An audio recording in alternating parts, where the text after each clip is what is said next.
I didn't leave you. You left me long before you knew it. For 16 years, I carried the title of Austin's wife and believed I had the kind of life people envied.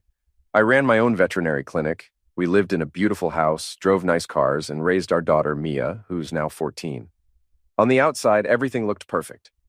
But around our 10th year together, something inside me started to shift. Restlessness crept in, though I refused to acknowledge it. I ignored the warning signs, too absorbed in my own desires to see what was happening within myself. Austin's career as an aerospace engineer kept him traveling all the time. And even when he was home, his nature was quiet, consistent, and steady. I twisted those qualities into something negative, telling myself that predictable meant dull, that reliability meant he lacked passion. Looking back, I can see how selfish and immature that thinking was. Then, about 2 years ago, Devin slid into my Instagram messages. He embodied everything I believed Austin wasn't: spontaneous, fiery, with the creative energy of an artist who still carried his college spirit. He worked freelance as an architect, drifting between coffee shops, speaking about possibilities and visions rather than numbers and contracts. After so many years of Austin's structured, careful way of life, Devin's presence felt intoxicating. Within 6 months, I was cheating on my husband. At first, I approached it with caution, meeting Devin only when Austin was away, carefully deleting our messages and guarding every move like I was living a double life. But the longer it went on, the less I cared about secrecy. A part of me actually wanted Austin to discover the truth. I thought I craved the chaos, the explosive confrontation that would prove he still loved me enough to fight for me. Instead, when I finally admitted I was leaving him for another man, he didn't yell or break down. He didn't even ask for details. He just gave a small nod, stayed calm, and said, "I understand. My lawyer will send the paperwork." That was it. 16 years together, and all he left me with were those 2 words. No begging, no anger, not even sadness I could see. I told myself I had broken him beyond repair. That same night, I laughed with Devin about it, mocking how easily Austin had given up, comparing him to a dog who had already accepted defeat, too weak to compete with someone like Devin. When Austin moved out just days later, leaving behind the house, the cars, and even our shared account so I wouldn't face financial strain, I decided it was because he had been shattered. I convinced myself I had won some sort of twisted victory. Mia seemed to adapt with surprising ease, and I used that as proof that I was making the right choices. Devin stepped into her world with energy and charm, taking her on spontaneous road trips to the beach, teaching her how to sketch architectural designs, staying up late with her watching old black and white films, and creating elaborate popcorn sundaes. Soon she started calling him her fairy tale dad, the fun, adventurous figure straight out of a Disney story, while Austin had always been the one enforcing bedtime schedules and responsibilities. Every single time she said those words, I felt validated, like even our daughter understood I had chosen the better path. The divorce process went through faster than I imagined possible, smooth almost to the point of suspicion. Austin never resisted a single request. He handed me everything without argument: the house I assumed would be mine, the cars I believed belonged to me, and even access to our shared accounts for what he called transitional support. He didn't press for custody or demand a schedule with Mia. He simply said he trusted me to do what was best for her. At one meeting, my lawyer pulled me aside and whispered, "This doesn't happen. He's being far too generous. We should examine the financial paperwork more closely before you sign anything." I cut her off before she finished, not wanting to risk disrupting what felt like my perfect outcome. I convinced myself that guilt over his absence and his constant work was driving his generosity. I believed I had gotten away clean, that I had taken everything and come out on top. God, how unbelievably foolish I was. A year later, the cracks were no longer cracks. They were gaping holes, and I was finally forced to see the truth. I'd been outmaneuvered. Remember how I bragged about Austin leaving me the house? That fantasy shattered the moment I opened a letter from a law firm. The property never truly belonged to us. It was part of the Reeves family trust, established by his grandmother 5 years earlier. Austin had always been the sole trustee and beneficiary. The house was never community property, never mine to claim. The notice was blunt. As of the finalized divorce, I was no longer a resident beneficiary. I had 60 days to move out. I called my attorney in a frenzy. She pulled out the divorce settlement and pointed to the section where I'd signed away any rights to separate property. Clear as day, it was all there in black ink, and I had missed it. I had been so obsessed with winning that I didn't even read carefully. But the worst part? She dug further and uncovered that Austin had shifted the deed from his name into the trust 13 months earlier, right around the time Devin and I started heating up. He knew. He absolutely knew and had already secured everything. When I broke the news to Devin that we needed to find a place to live, he exploded, not at Austin, but at me. You told me you got the house in the divorce. You said you cleaned him out. I gave up my lease for this. He stormed around, hands in his hair, muttering, and for the first time, I saw something cold in his eyes. Numbers, calculations, weighing what I was really worth against the version he had imagined. Then the cars disappeared. BMW called. Tesla called. Both vehicles were leased through Austin's company, Reeves Aerospace Consulting, LLC. Since I was never an officer of the business, when had I ever been? The leases were void, and the cars had to be returned within 72 hours. Devin grew more distant after that. Nights stretched longer with client meetings that conveniently lasted until 2 in the morning. Mia asked me just yesterday why he's always angry now. I couldn't answer. It feels like the ground is crumbling beneath me. 4 months later, everything was gone. No, that's wrong. I hadn't just lost it all, I'd thrown it all away. Austin only ensured I couldn't discard what never belonged to me in the first place. My veterinary practice, the thing I thought I built with my own 2 hands, turned out not to be fully mine. Austin had funded it 8 years ago with his grandmother's inheritance, securing a 65% stake. I held 35. Buried in the operating agreement I'd signed without reading closely was a clause. The majority owner could freeze distributions if the minority partner acted against the company's interests. My affair qualified as exactly that. He had proof. Every time I slipped out of work early for appointments, receipts for hotel charges during business hours, even emails I sent from my office computer. All neatly dated, all carefully documented. I could still work there. He wasn't cruel enough to fire me, but the profits were locked away. All I had was my salary, and that barely covered rent in the apartment Devin and I scrambled to lease after losing the house. And Devin, my wild, artistic Devin. Turns out passion doesn't keep the lights on. His so-called architecture career was little more than piecemeal sketching for firms that barely paid him. No steady projects, no big clients, nothing in 2 years. He'd been coasting on credit cards and handouts from his aging mother. One night, drunk and bitter, he finally admitted the truth. You were supposed to be my ticket out, the successful vet with the big divorce payout. Now you're just another broke woman dragging baggage behind her. He apologized the next morning, claiming he didn't mean it, but we both knew he did.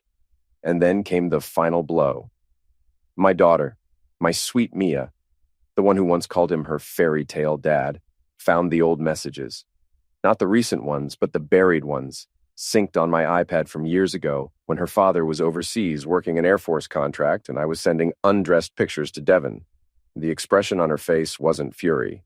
It was disgust. Dad was out working to pay for my school while you were... She couldn't even finish the sentence. And then she was gone. She's been staying with her friend Brooke's family for 2 weeks now. She won't answer my texts, won't pick up the phone. I saw Austin at the grocery store yesterday, the first time in months. He was buying steaks and expensive wine, the kind he never touched during our marriage. He looked lighter, younger, no trace of the dad gut, dressed sharply in clothes that fit. When he saw me, he only gave a polite nod, as if I were an acquaintance. That simple distance cut deeper than anger ever could. "How's Mia?" he asked. "She's staying with a friend." He frowned. "Strange. She told me she was with you. I'll call her tonight." Of course she'd been talking to him. Even now, she was protecting me from the truth. 6 months later, Devin was gone. I dragged myself home after a brutal 12-hour shift to find his things cleared out and a sticky note on the counter. This isn't what I signed up for. Good luck. 2 years of fire, promises of soulmates and destiny reduced to 8 words. The irony was sharp. I'd sacrificed a 16-year marriage for a man who vanished when life turned difficult. Austin had stood by me, built a home, supported my career, and I tossed him aside because he wasn't romantic enough, because he didn't write poetry or plan surprises. The real sting came when I found a box Devin left behind, printed emails with another woman, a surgeon. The dates started weeks earlier, and there they were, the same lines he'd once whispered to me. "This is temporary. She doesn't understand my artistic side. Once my project is funded, only this time I was the she, the obstacle. I laughed until I broke into tears. The next day, Mia stopped by. Not to move back, just to collect her clothes and books. She lives with Austin now, in a sleek condo near her school with a doorman and gym. She barely looked at me while she packed. "Mom," she said finally, "Dad knew about Devin the whole time. He hired a PI. He had everything, photos, recordings. He could have destroyed you in court, but he didn't. He just wanted out clean." I whispered, "Then why didn't he fight?" She looked at me with disappointment sharper than anger. "Because dragging you through the mud would have ruined you, and you're still my mom. He said the best revenge was letting you live with exactly what you thought you wanted." She left with 2 suitcases, and the house felt like a tomb. Later, I learned what Austin had been building all along. His consulting firm had just secured a $40 million contract with the Department of Defense, something he'd been quietly preparing for through all those boring business trips. He'd also been reshaping himself, training jiu-jitsu at dawn, spending weekends at investment conferences. While I was dismantling our life, he was constructing a stronger one of his own. 8 months later, I'd seen rock bottom, and it had a view of my ex-husband's new life. I'm working at someone else's veterinary practice now. Austin bought out my 35% of our old clinic for fair market value. Enough to pay off the credit card debt I'd racked up living with Devin, but not enough to start over. Dr. Patel, who owns this clinic, is kind, but I'm just an employee now. No equity, no ownership. Just another vet taking orders. Today was Mia's school science fair. She won first place for a project on aerospace propulsion that Austin helped her with. I stood in the back of the auditorium watching them celebrate.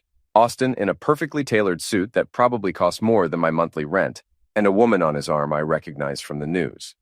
She's a legislative director for the Senate Armed Services Committee, 31 years old, Georgetown law degree, speaks 3 languages. She wasn't hanging on him or trying to mark territory. She was engaged with Mia, asking about her project, making her laugh. They looked like a family, the family I threw away. Austin saw me as they were leaving, walked over while his girlfriend and Mia went to get the car. Natasha. We stood there for a moment. Up close, I could see he'd not just lost weight, but added muscle. He looked like he did in college, but with the confidence that comes from experience and success. "Mia misses you," he said finally. "She won't return my calls. Give her time. She's processing a lot. Teenage years are hard enough without..." He trailed off.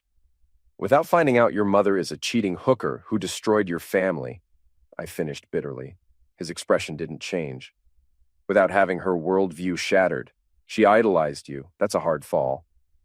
"Did you know?" I had to ask. "When I asked for the divorce, did you know everything?" He was quiet for a long moment. "I knew about Devin 3 weeks after that first coffee. I knew about the hotels, the lunches, the times you said you were at book club but were at his apartment. I knew about the money you were siphoning from our joint account to help him with his rent." My knees went weak. "Why didn't you say anything? What would be the point? You'd already decided I wasn't enough. Fighting would just mean months of ugly court battles that would hurt Mia, so I prepared, protected what was mine, documented what I needed to, and waited for you to make your choice. You let me hang myself." He shook his head. "I let you be who you are. The hanging was all you."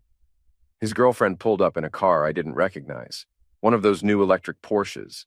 Mia was in the back, laughing at something on her phone. "Austin," I said as he turned to leave, "for what it's worth, I'm sorry. I'm so freaking sorry." He looked back at me for just a second. I saw something flicker in his eyes. Not love, not hate, maybe pity. "I know," he said. "Take care of yourself, Natasha." Then he got in the car and drove away with his new perfect life while I stood in an empty parking lot holding the ashes of the one I burned down. 1 year later, this will be my last update. I need to close this chapter, and Reddit has been my only outlet for the shame and regret that's been eating me alive. It's been a year since I left Austin for Devon, a year since I thought I'd won everything. Instead, I'm sitting in a 1-bedroom apartment eating takeout Chinese alone on a Friday night, writing to strangers on the internet because I've alienated everyone in my real life. The full scope of Austin's strategic retreat still takes my breath away. My therapist, yes, I'm in therapy now twice a week, trying to figure out how I became someone capable of such cruelty and delusion, says Austin executed what's called a tactical withdrawal. It's a military term. You retreat not out of weakness, but to choose better ground for the real battle. Except there was no battle. That's what haunts me. He never fought because he never needed to. While I was sneaking around feeling clever and desired, he was restructuring every asset to protect it from community property claims, building a business that would explode in value after our divorce, getting himself into the best shape of his life, documenting my affair with the precision of a military operation, letting me destroy my own credibility and relationships. He played the long game while I was playing checkers. Last month, I had to ask him for a favor. God, it eliminated me to make that call. Mia needed braces and my insurance wouldn't cover them fully. I couldn't afford the difference. He didn't hesitate. Send me the orthodontist's information, I'll handle it. No lecture, no I told you so. No making me grovel, just handled it like he handled everything, efficiently, without drama. Austin, I said before he hung up, why are you still helping me? I'm not helping you. I'm helping my daughter. The fact that it benefits you is incidental. That stung more than anger would have. Mia and I are slowly rebuilding. She comes for dinner once a week now. We don't talk about Devin or the affair. We talk about her school, her friends, her plans for college. She wants to study aerospace engineering like her dad. The pride in her voice when she talks about him is a knife that twists every time. She told me something last week that explained everything. When Austin was 12, his parents went through an ugly divorce. His mom had cheated with his dad's business partner. The court battle was vicious, public, humiliating. It destroyed his father financially and emotionally. Austin swore he'd never let that happen to him or his kids. So when I cheated, he didn't repeat his father's mistakes. He didn't fight in the mud. He didn't try to hold on to someone who didn't want him. He simply protected what mattered and walked away. He told me, Mia said, stirring her pasta, the best revenge is a life well lived. But sometimes the second best revenge is letting someone else learn their own lessons. The truth is, I'm not the sufferer in this story. I'm not even the villain. I'm just a cautionary tale about a woman who had everything and torched it because she confused stability for stagnation, confused quiet strength for weakness, confused a man's lack of drama for lack of passion. Austin's getting married next summer. His fiancée is pregnant. They're having a boy. Mia's excited about being a big sister. She shows me ultrasound photos on her phone, talks about how they're converting Austin's home office into a nursery. The life I could have had plays out in front of me in real time through my daughter's stories. The successful husband, the growing family, the financial security, the respect. I had all of it. All of it. And I threw it away for a man who wrote pretty words and made me feel 22 again. My therapist asked me what I've learned. Here's the list. A quiet man isn't a weak man.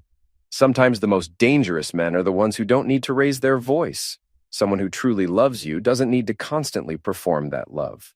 Austin loved me in 1,000 quiet ways I only recognized after they were gone. The grass isn't greener on the other side. It's greener where you water it. When someone shows you who they are, believe them. Devin showed me he was a dreamer without a plan. Austin showed me he was a planner who made dreams reality. You can't build happiness on the destruction of others. My happiness with Devin was built on betraying Austin. That foundation was always going to crumble. I'm not writing this for sympathy. I don't deserve it. I'm writing this because maybe someone else out there is thinking about leaving their boring partner for an exciting affair. Maybe someone else is mistaking steadiness for stupidity, silence for weakness, strategy for surrender. Don't be me. Don't confuse a man who won't fight with a man who can't fight. Don't mistake tactical withdrawal for defeat, because sometimes by the time you realize you've won the battle, you've already lost the war. And sometimes the person you thought you defeated was never fighting you at all. They were just clearing the battlefield for their real victory. I thought I'd broken Austin when he didn't fight the divorce. The truth is, he'd already won before I even knew we were playing. Austin, if you ever read this, I know you won't. You were never one for social media. But if you do, you deserved better. Mia deserved better. Hell, even I deserved better for myself. Thank you for having the strength to let me fail and the grace to not destroy me when you could have. Your son is lucky to have you as a father. I'm sorry I couldn't see the man you were until I lost the right to call you mine.